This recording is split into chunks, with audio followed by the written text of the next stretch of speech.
ឆ្នាំថ្មីសូមសង្ឃសួស្ដីសេរីមង្គលកើតមានដល់ញាតិនិងមិត្តនិមលកើតមានដល់ញាតិនិងមិត្ត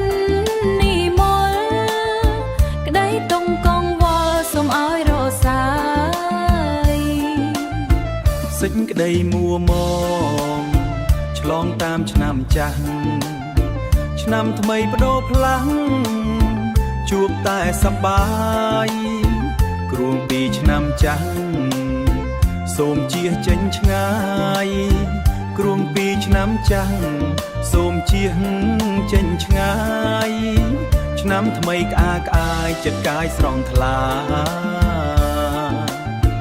សូមព្រះនាងឆ្នាំថ្មីឆ្នាំថ្មីប្រទានពរជ័យបីបាច់រាំងសា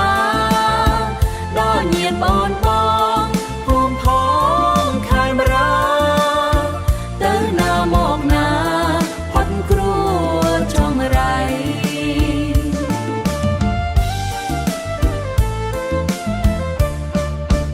ខ្ញុំសូមជូនពរបវរសួស្ដីដល់ញាតិប្រុសស្រីជោគជ័យថ្លាថ្លៃមានសុខភាពល្អបវររាល់ថ្ងៃ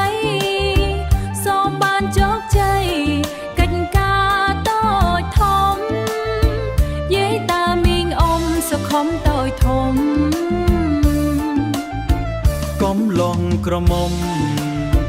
សូមឆាប់ដល់គូស្រីជុំទាវធំបនស្លែនឧត្តមអ្នកធ្វើការរត់ប្រងអាយឧត្តម